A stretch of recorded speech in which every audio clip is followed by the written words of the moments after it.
오늘도 아이들을 위해 또 고민하고 계신 선생님들, 저는 교사 김주은입니다. 반갑습니다. 새 학년 준비로 많이 바쁘시죠? 코로나로 인해서 교육 현장에서도 많은 어려움이 있는데요. 빨리 아이들과 선생님과 마스크 없이 대면하는 날이 왔으면 좋겠습니다. 새 학기가 온다고 하니까 또 저도 설레기도 하고 한편에선 많은 걱정이 됩니다. 특히 수학이 걱정이 많이 되는데요. 오늘 저와 짧은 시간이지만 기초연산 진단의 중요성과 방법, 그리고 연산 오류의 지도 방법에 대해 함께 고민해보는 시간을 가져보겠습니다. 먼저 우리 아이들이 수학에 대해 어떻게 생각을 할까요? 최근에 나온 조사 결과를 잠깐 보도록 하겠습니다. 3,700여 명 대상으로 최근에 조사한 결과 스스로 수학 포기자, 흔히 우리 자칭 수포자라고 하죠. 수포자라고 생각하는 학생들이 초등학교 6학년은 11.6%, 그리고 수학 때문에 스트레스를 받는다라고 생각하는 학생이 초등학생 6학년의 경우에 전체의 반 가까이 되는 45%, 약 45%의 학생들이 수학 때문에 스트레스를 받는다라는 최근에 통계 자료가 있습니다. 또 어떤 분들은 이 자료를 보시면 더 높은 줄 알았는데 의외네, 100% 나올 줄 알았는데 그렇게 생각하시는 선생님도 계실 수도 있을 것 같은데요.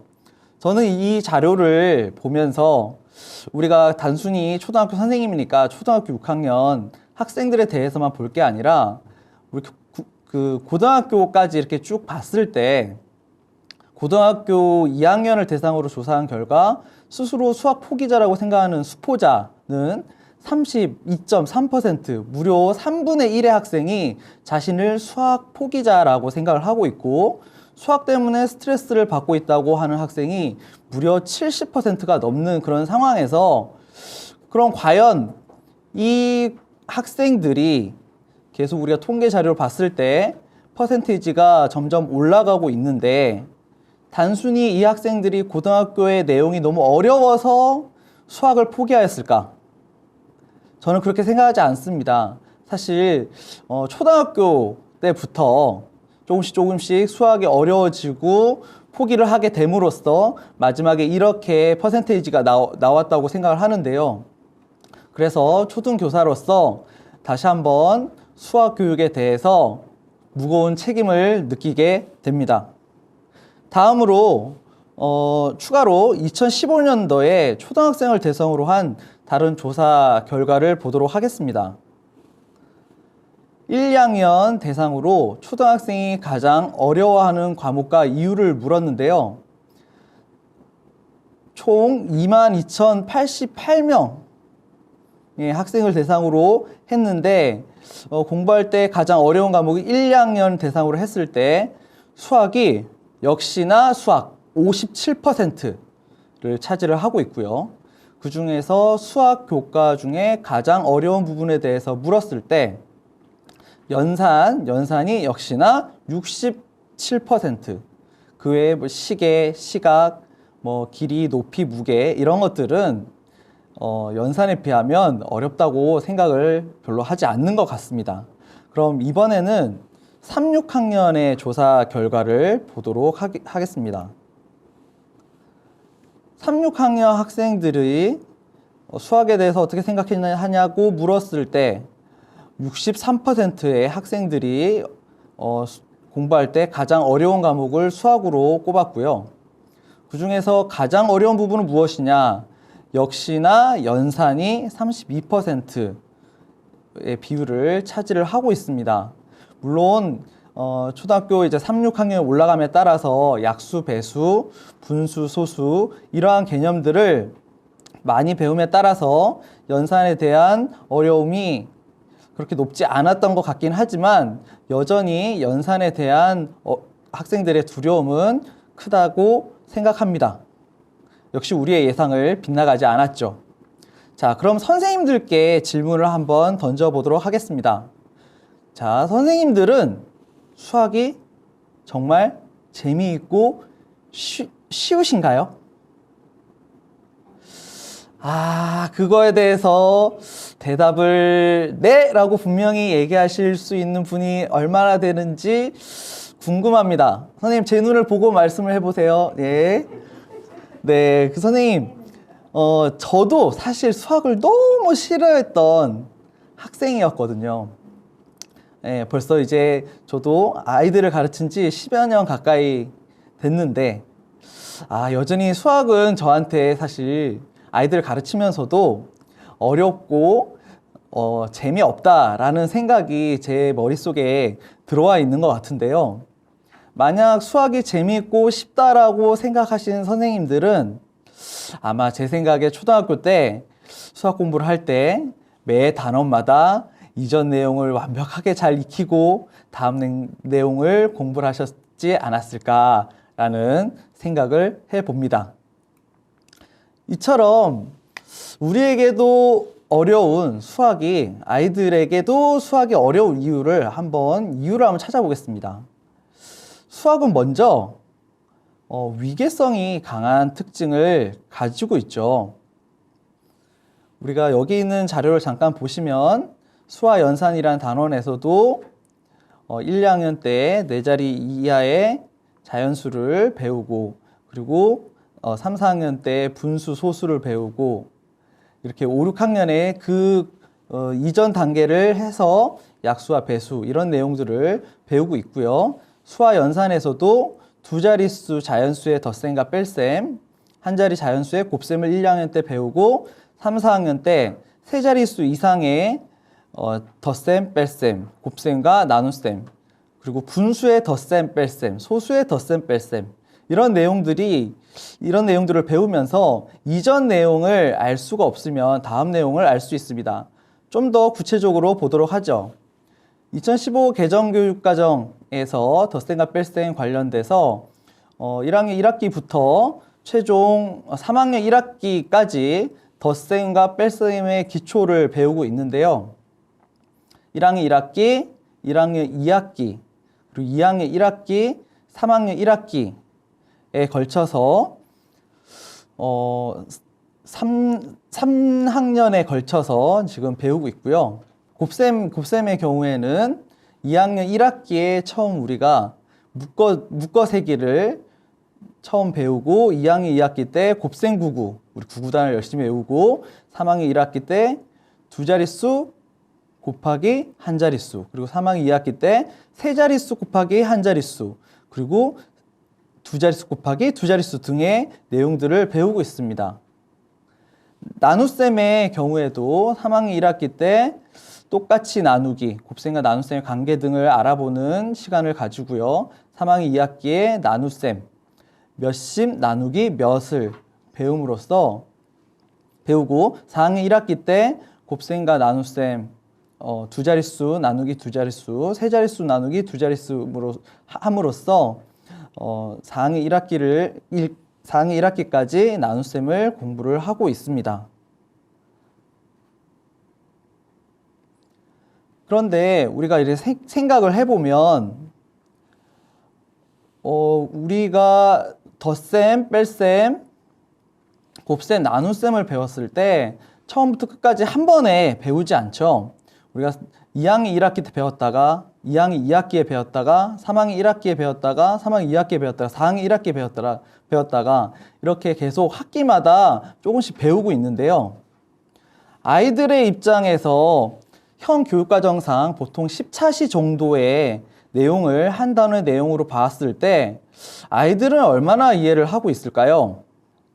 아이들이 수학 교과서를 봤을 때 이제 나는 덧셈을 할 수 있어. 한 자릿수 더하기 한 자릿수를 하고 2자릿수 더하기 한 자릿수를 하고 이렇게 난 이번 시간만큼 단원만큼은 열심히 공부를 했어 라고 생각을 하고 있었는데 갑자기 다음 단원에 뺄셈이 나오고 그 다음 단원에 곱셈이 나오고 그 다음 단원에 갑자기 도형이 나오고 그러다 보면 그 이전 내용을 잊어버리는 경우가 많이 나오게 됩니다.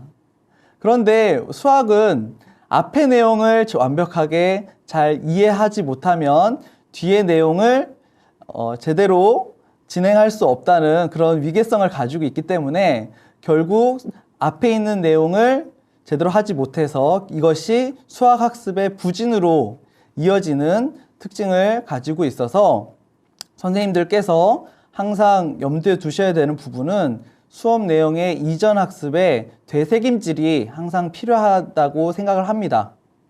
진도를 나가기 전에 항상 이전 내용을 다시 한번 아이들에게 알려주셨으면 좋겠습니다. 다음으로 아이들에게 수학이 어려운 이유는 수학을 처음 배우는 아이들의 출발점이 다르다는 것입니다. 흔히 수감각이라고 하는데요. 우리가 수학을 학교에서 처음 배운다고 생각하지만 실제로 연구를 해보니 실제로 간단한 연산은 대6살 때부터 시작할 수 있고요. 초등 연산을 위한 준비 과정에서는 서너 살부터 할 수 있다고 합니다. 처음에 우리가 하나라고 말하는 것과 실제로 물체를 하나로 연결할 수 있는 것, 그거는 두세 살 때부터 할 수가 있는데요. 넷이라는 말과 네 개의 물체를 대상을 일치시키기까지 무려 1년이란 시간이 걸린다는 연구 결과가 있습니다. 그런데 이렇게 수세기조차도 어려운데, 그런데 4년 후에 8살이 되어서 학교에 입학을 해보니까 갑자기 100가지의 수를 다룬다네요. 물론 4년이라는 시간 동안 아이들의 뇌는 더욱 성장했기 때문에 어른들이 생각했을 때 4년 동안 아이들은 충분히 잘 할 수 있을 거야 라고 생각을 하겠지만, 수를 받아들이고 수를 내면화시키는 과정은 아이들마다 모두 다르기 때문에 시간이 필요하고 그 시간을 기다려주는 것이 필요하다고 생각합니다. 우리는 흔히 그래, 내가 가르쳐 봤더니 빨리빨리 해서 결국엔 이 내면화하는 시간을 줄이고 더 다음 단계로 넘어갈 수 있을 거야 라는 생각을 하게 되지만, 아이들의 내면화하는 그런 시간은 기다려줄 필요가 있다는 것입니다. 수감각에 대해서는 뒤에서 좀 더 자세하게 알아보겠습니다. 결국 지금 우리 교실에서 수학을 잘 못하는 아이가 있는데, 못한다고 해서 얘는 진짜 못하는 애야, 그냥 포기할 게 아니라 수포자로 놔줄 게 아니라 그 아이를 바라볼 때 얘는 조금 더 시간이 필요하구나 라고 생각하는 것이 어떨까요? 사실 그 외에도 수학이 어려운 이유는 여러 가지 많이 있습니다. 제가 이번 촬영을 앞두고 옆반 선배 선생님께 질문을 드렸습니다. 거의 20년 이상의 경력을 가지신 선생님이셨는데요. 그 선생님께 질문을 드렸습니다. 아이들이 수학을 왜 어려워할까요? 라고 했더니 저에게 딱 한마디 하시더라고요. 교과서에 나오는 왜 그런지 말해보세요 라는 질문이 아이들에게 수학이 어려운 이유라고. 아이들은 100원짜리 동전이 있는데 100원짜리 동전이 10개 있으면 당연히 1,000원이라는 것을 직관적으로 알 수가 있는데요. 우리는 항상 질문을 하죠. 자, 그럼 왜 그런지 말해보세요 라는 이런 질문을 하게 되는데, 그것의 이유를 찾고 추상화시키고 일반화시키고 분석적으로 접근해야 하는 수학의 원래 그 특성 때문에 아이들은 참 어려워할 것이라고 생각합니다. 이처럼 수학은 참 쉽지 않은 녀석이네요. 자, 그럼 우리 이제 수학이 어려운 일을 함께 생각해 봤으니 우리의 수학 목표, 특히 수학 연산 지도의 목표를 한번 알아보겠습니다. 앞에서 말했던 것과 같이 아이들이 수를 받아들이고 내면화시키는 그런 시간이 아이들마다 다 다르기 때문에 개인별 학습 속도, 내용 수준, 그리고 수학적 능력의 차이를 고려해서 한 번이 아니라 지속적이고 분석적으로 아이들을 지도해야 한다라는 목표점을 가지면 좋겠습니다. 아이들의 능력이 다 다른데 우리가 같은 반 안에 있다고 해서 그 아이들을 하나로 보고 가르치는 것은 문제가 있겠죠.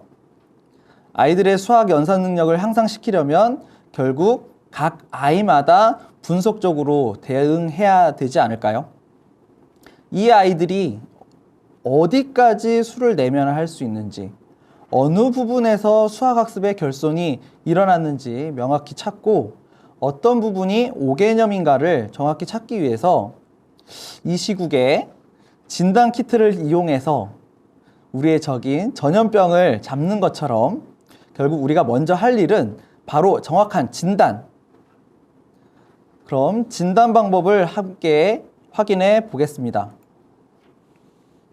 우리가 흔히 진단이라는 말이 나오면 선생님들 아마 기초학력 진단평가를 떠올리실 거예요.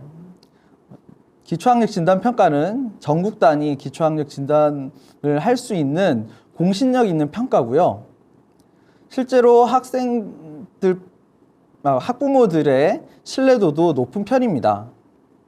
주요 교과인 국어, 사회, 수학, 과학, 영어, 그리고 부진한 아이들을, 천천히 가는 아이들을 확인할 수 있는 3RS, 읽기, 쓰기, 세마기 과정이 기초학력 진단 평가에 포함이 되어 있습니다. 평가는 도달하냐, 미도달하냐, 그것을 평가를 하는데요.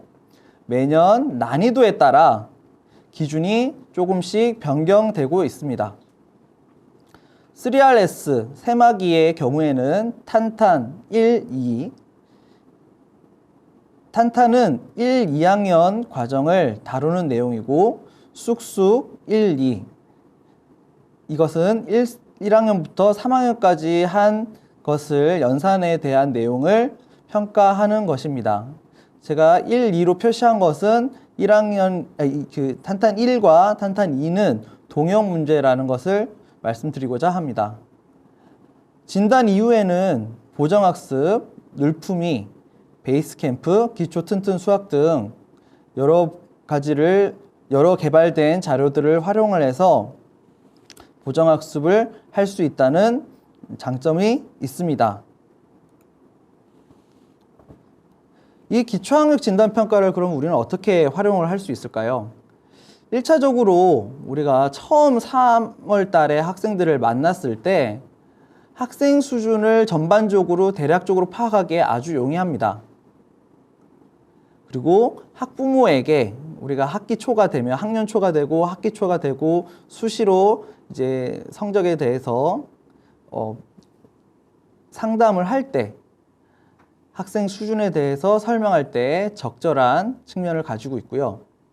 무엇보다 제가 생각했을 때 가장 큰 장점은 전체 학생의 점수를 데이터 관리하기가 아주 좋다는 겁니다. 주요 교과의 경우에 3차에 걸쳐서 우리가 평가를 할 수 있기 때문에, 성취도 평가를 할 수 있기 때문에 이것을 확인을 하기가 아주 좋습니다. 그런데 기초학력 진단 평가에 문제점 또한 존재하고 있죠. 일단 첫 번째는 부진 학생의 판정 기준이 모호하다는 것입니다. 기준은 정해져 있는데요.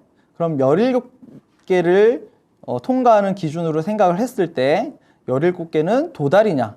그럼 얘는 괜찮다.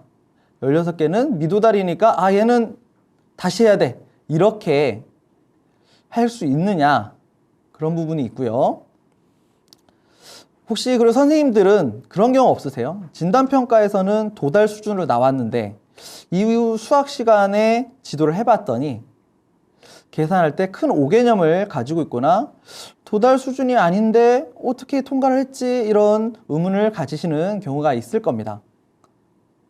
이런 경우에 보면 진단평가 특성상 객관식 문제의 문제 유형이 많다 보니까 정확한 수학 연산 과정, 즉 계산하다가 어느 부분의 5개념인지 확인하는데 다소 어렵습니다.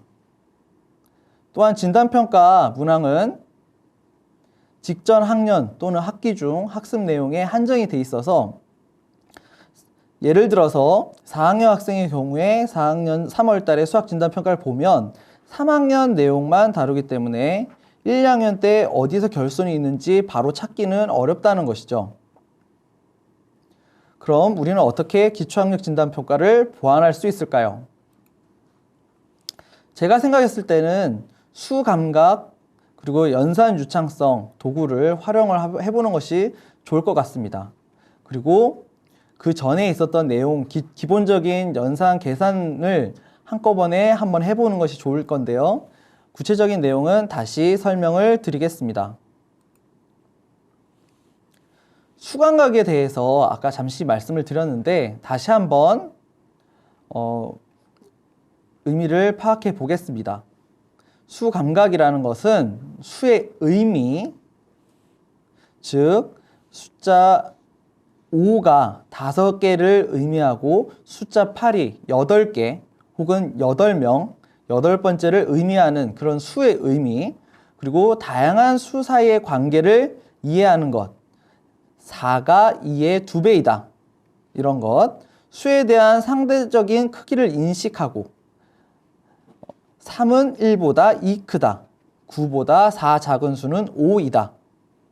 다양한 방법으로 수체계를 활용하는 방법을 이해하는 능력이다. 라고 2000년에 미국 수학교사 협의회 NCTM 그 외에 자료에서도 이렇게 정의를 내리고 있습니다.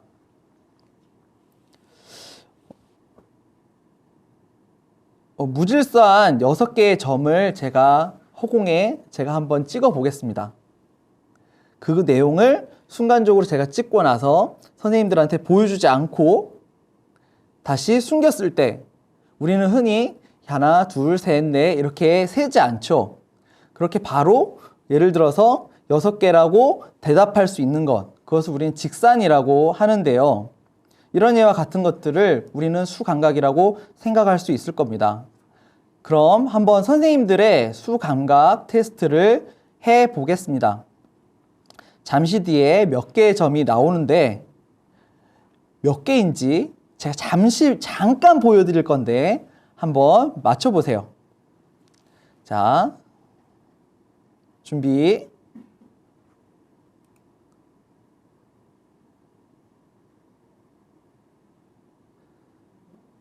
파악하셨나요? 다시 한번 해보겠습니다. 네. 13개죠. 자, 그럼 13개가 어떻게 여러분들이 바로 셀 수 있었는지 우리가 한번 생각해 보겠습니다. 우리는 여기 있는 5개씩 혹은 요걸 한꺼번에 10개라고 묶어서 생각을 했고 나머지 3개를 바로 생각해서 13개라는 답이 나왔죠. 다음입니다.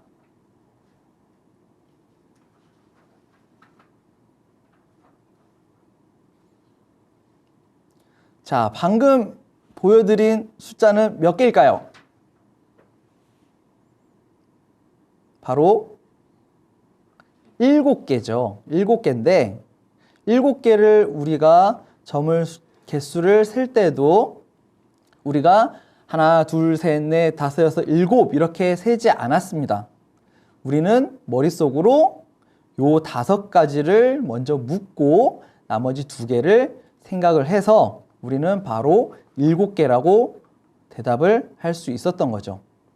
한 번 더 해보겠습니다.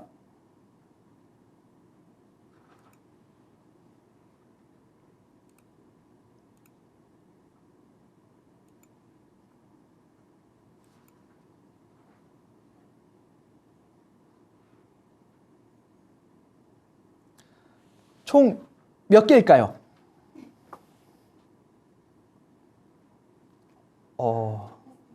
다시 한번. 네, 바로 16개였습니다. 아까보다 숫자가 많긴 하지만 우리는 더 빨리 셀 수 있었습니다. 그건 바로 10개짜리 수막대가 있었기 때문인데요. 10개를 바로 우리는 묶었고 그 다음에 6개를 따로 세서 모두 16개라고 했죠. 자, 다음 이번에는 조금 어렵습니다.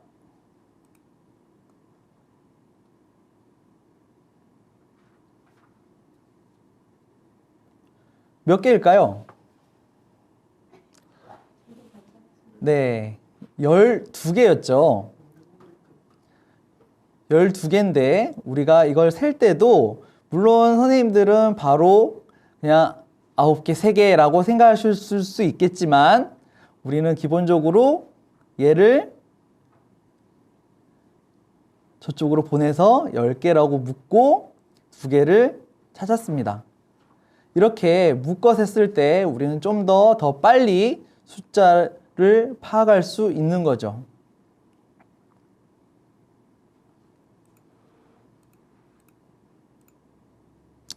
다음 한 번만 더 해볼게요.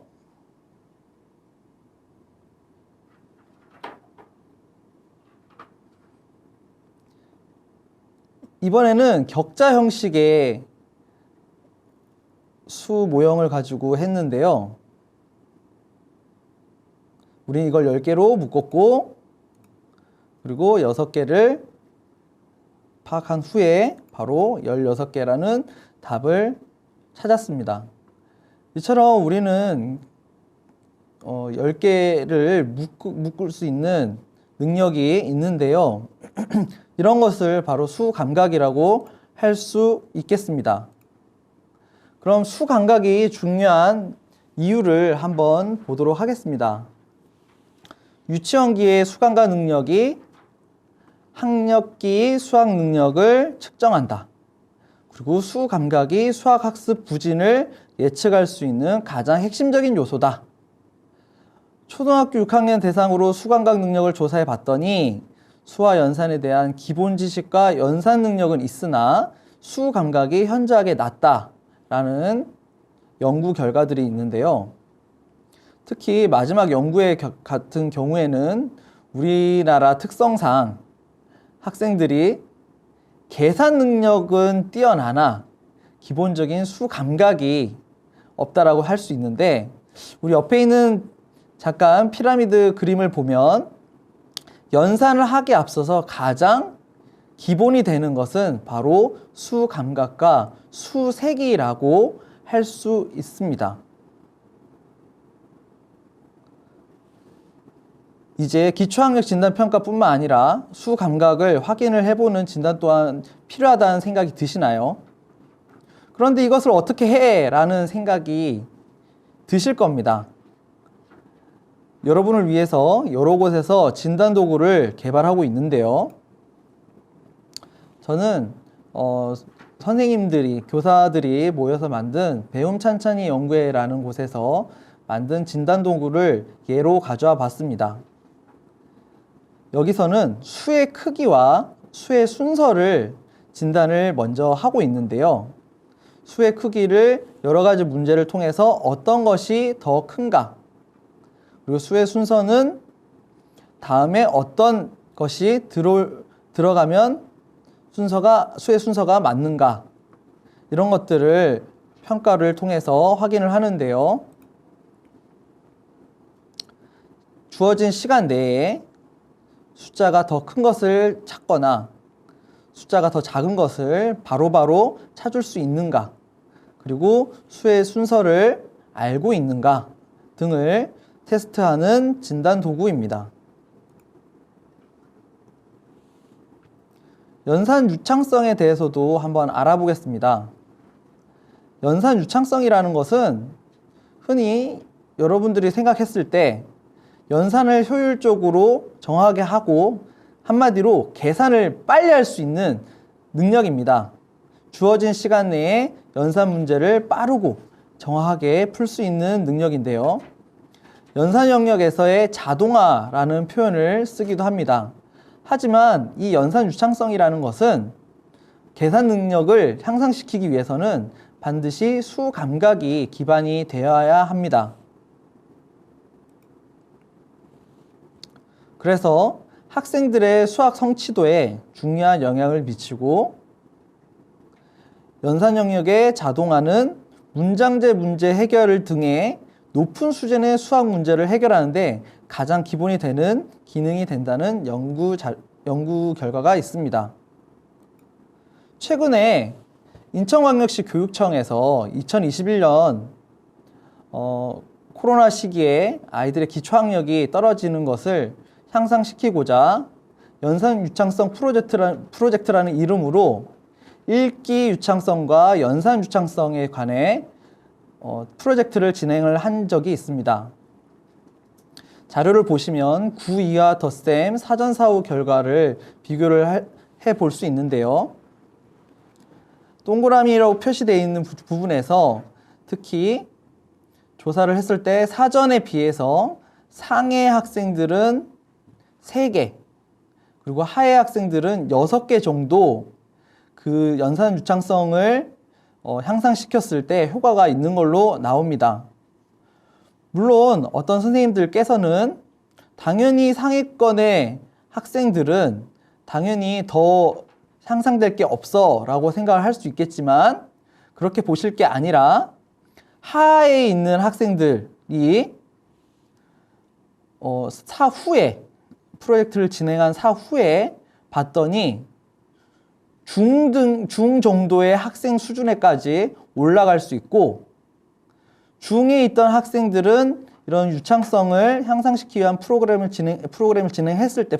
진행했을 때 거의 상 가까이의 능력을 발휘할 수 있다는 그런 결과가 있습니다. 곱셈99도 마찬가지인데요.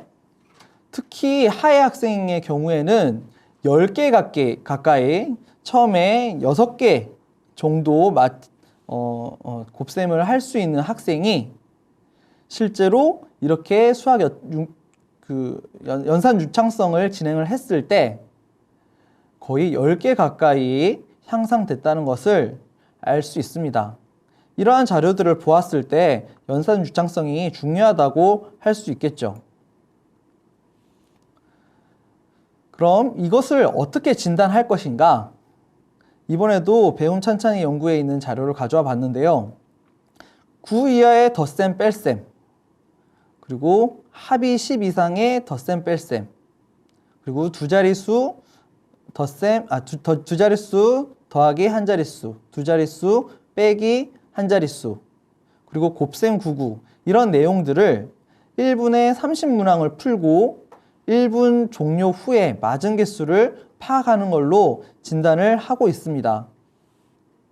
시중에 있는 여러 자료에서도 선생님들이 쉽게 구할 수 있으신데요. 9 이하의 덧셈 30문제, 9 이하의 뺄셈, 그리고 합이 10 이상의 한 자릿수 덧셈, 두 자릿수에서 받아내림이 있는 뺄셈을 할 수 있는가, 그리고 두 자릿수에서 한 자릿수를 더할 수 있는가, 두 자릿수 빼기 한 자릿수가 가능한가, 이것들을 우리가 확인을 하는데요. 곱셈 99도 마찬가지입니다. 곱셈을 2단에서 5단까지 그리고 6단부터 9단까지를 나누어서 실제로 이렇게 진단을 해보는 겁니다. 그러면 이렇게 수감각과 연산유창성 검사를 진행을 했을 때 그냥 그것으로 끝나는 것이 아니라 우리는 이렇게 표로 정리를 할 수 있겠죠. 수의 크기, 수의 순서, 그리고 그 이외에 덧셈, 뺄셈, 곱셈 자료를 가지고 이런 평가 결과를 만들 수 있겠는데요. 이거 한 번으로 해서 끝이 아니라 사실 우리는 지속적으로 지도를 함에 있어서 예를 들어서 9 이하의 덧셈이 점수가 낮게 나왔다. 그럼 집중적으로 9 이하의 덧셈을 더 연습을 할 수 있겠죠. 이런 과정들을 진행을 했을 때 실제로 저희 학교 학생을 대상으로 한 아이를 대상으로 진행을 했던 건데 그 학생은 6학년이었습니다. 6학년이었는데 사실 연산에서 많은 어려움을 겪고 있는 학생이었는데요. 이 학생의 같은 경우에는 9 이하의 덧셈, 9 이하의 뺄셈에서는 거의 다 맞은 걸로 나왔습니다. 하지만 우리가 봤을 때 받아올림 덧셈, 뺄셈, 두 자릿수 더하기 한 자리 받아올림을 한 것, 두 자릿수 빼기 한 자릿수 받아내림 한 것을 봤을 때 거의 두 자릿수 더하기 한 자리, 두 자릿수 빼기 한 자리는 거의 점수가 낮다는 것을 확인을 할 수 있고요.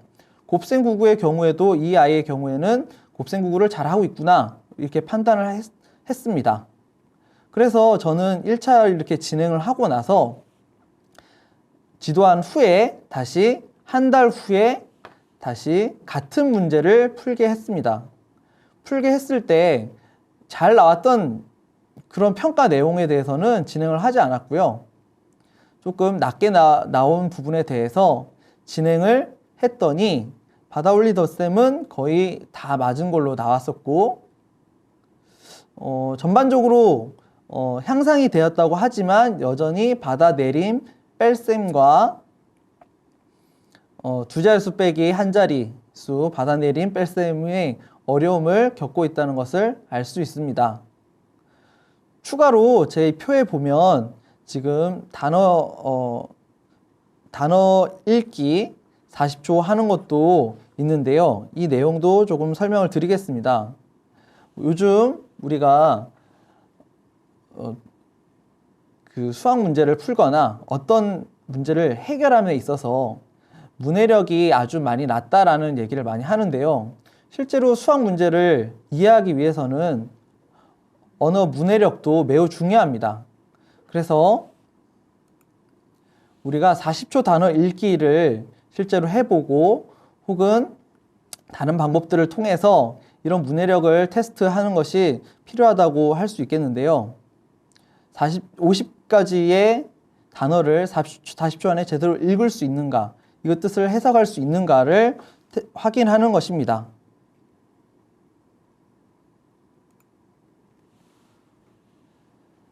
연산 능력을 진단하는 그런 진단 도구에 대해서도 설명을 드리겠습니다.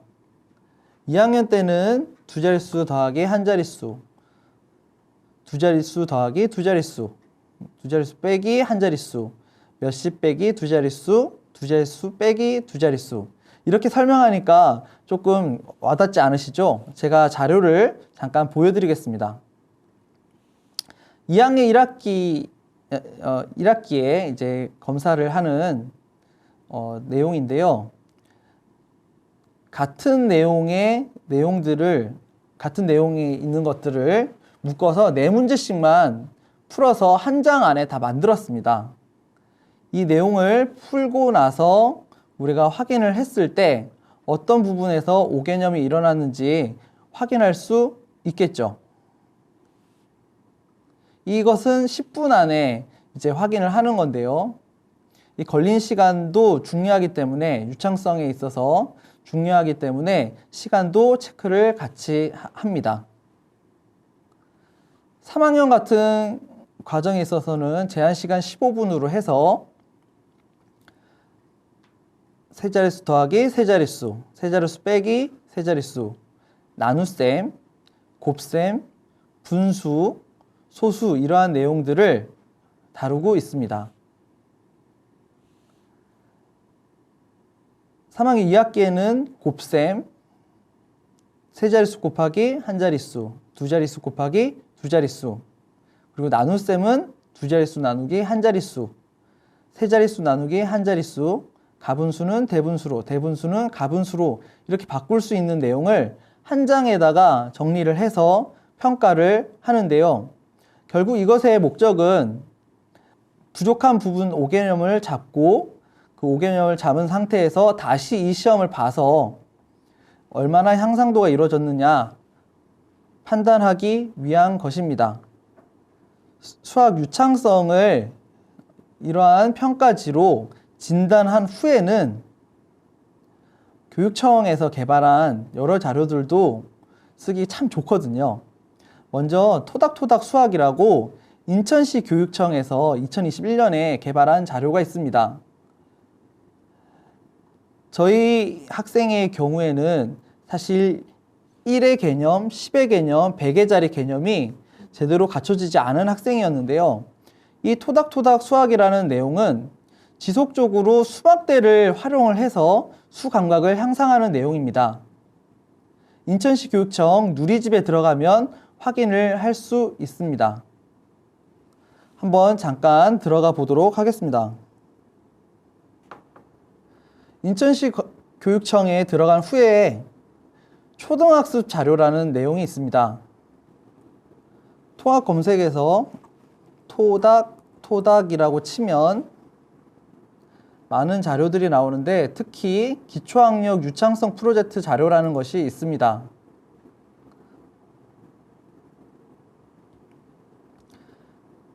자료를 다운받아서 진행할 수 있는데요. 좀 더 안에 되어 있는 내용을 잠깐 보여드리면 목차를 보시면 세 자릿수에 대해서도 이렇게 매일 진행을 하는데 이 자료, 이 교재의 특징은 계속 수 모형을 가지고 온다는 겁니다.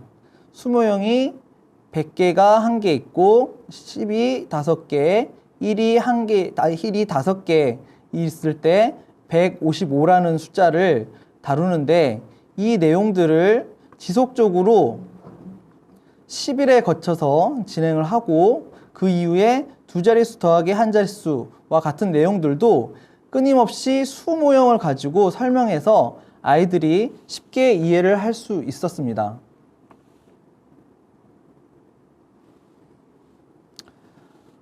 강원도에서는 모두를 위한 분수라는 책이 만들어졌죠. 이 책은 구체물과 활동을 통해서 분수 개념을 확립할 수 있다는 특징을 가지고 있습니다. 강원도 교육청 누리집에 들어가셔서 확인을 할 수 있는데 강원도 교육청에 들어가신 후 검색창에다가 분수라고만 치시면 모두를 위한 분수 보조교재를 바로 다운을 받아서 사용하실 수 있으십니다. 물론 각 학교에 보급되어 있는 책들이 있는데 아마 선생님들께서 관리를 잘 하셨으면 그대로 있을 거고 아니면 이렇게 바로 다운을 받아서 사용하실 수 있습니다. 안에 있는 내용을 잠깐 보시면 모두를 위한 분수 차례를 잠깐 보도록 하겠는데요. 차례에서는 3학년 1학기의 분수 소수의 기본이 되는 내용들을 잘 설명해 두었습니다. 예시 내용을 안에 있는 내용을 잠깐 가지고 왔는데요. 피자 내용, 피자랑 뭐 초콜릿 이런 것들 그리고 도형에서도 바로 이해할 수 있게 설명이 잘 되어 있습니다. 수 감각과 연산 유창성을 우리가 평가하는, 진단하는 가장 큰 이유는 연산을 잘 하기 위한 것인데요. 실제로 이것을 오류가 되는 것들은 이런 수 감각이 부족하고 1의 자리, 10의 자리, 100의 자리 등 잘못된 수 개념을 가지고 있고 전략의 부재, 결국 우리가 문제를 풀기 위한 그런 전략들을 제대로 갖추지 못한 것들이 연산의 오류의 원인이라고 할 수 있겠습니다. 그러면 이것들을 어떻게 쉽게 아이들에게 설명을 할 수 있을까요?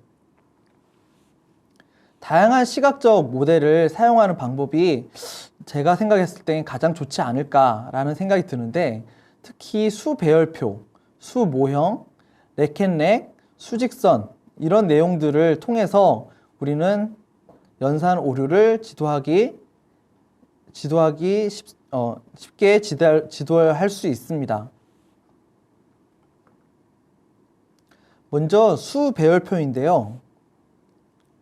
수 배열표를 보면 1에서 100까지 나타내고 있고 이 내용 안에서 1학년 2학기 5단원에 이 수 배열표가 나오는데 잠깐 보고 잠깐 배우고 지나가는 것이 아니라 이 수 감각을 향상시키기 위해서 이걸 지속적으로 사용하면 좋을 것 같습니다. 예를 들어서 홀수, 짝수의 개념도 1, 3, 5, 7, 9 등 이런 내용들을 할 수 있을 거고요. 3보다 13이 10 크다. 그리고 3의 배수 3칸씩 갔을 때 3, 6, 9, 12 이렇게 가는 것과 4, 8, 12 이렇게 했을 때 최소 공배수의 내용도 배울 수 있을 겁니다. 수모형과 같은 내용은 아까 토닥토닥 수학을 통해서도 배울 수 있기 때문에 넘어가겠습니다. 레켄렉이라는 수학 도구가 있는데요. 이 레켄렉이라는 수학 도구를 활용을 해도 연산 오류를 쉽게 해결할 수 있습니다. 이와 관련된 내용을 동영상으로 잠깐 보도록 하겠습니다. 이 레켄렉에 대해서는 검색창에 나의 레켄렉이라는 검색을 하시면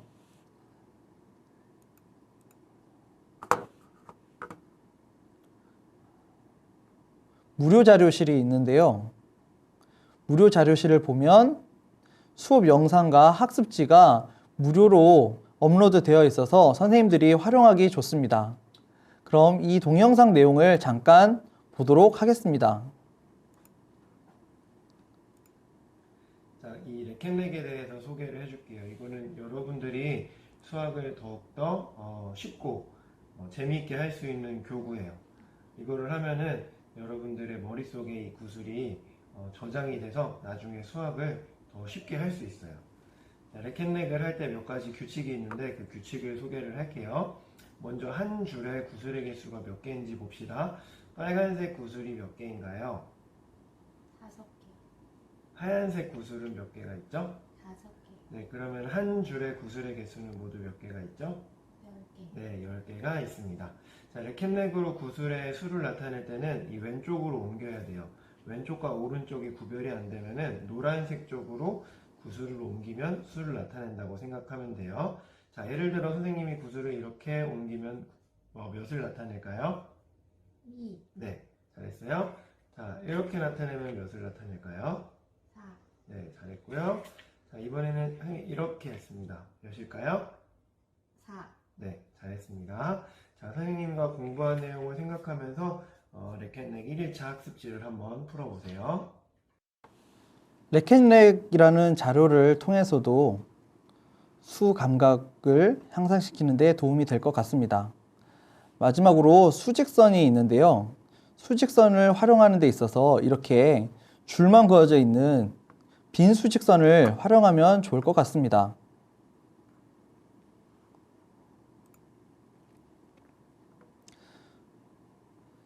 (27 더하기 38이라는)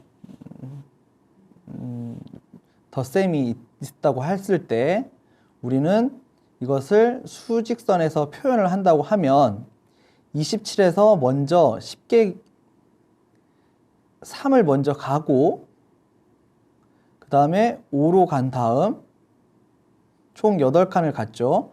그리고 10씩 3칸을 가서 65라는 답을 구할 수도 있을 거고요.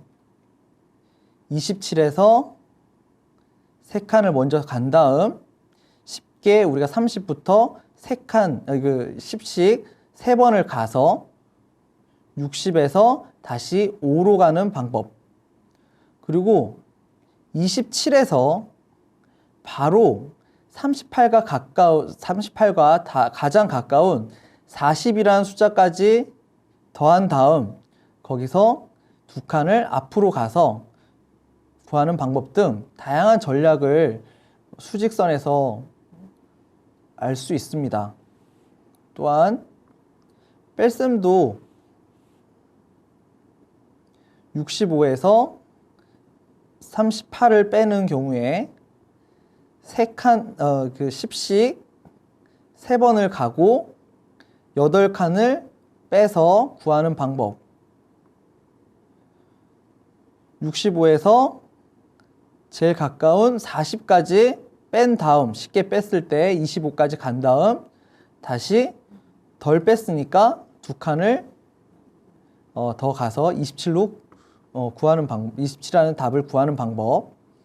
그리고 38에서 이 전략은 38에서 시작을 합니다.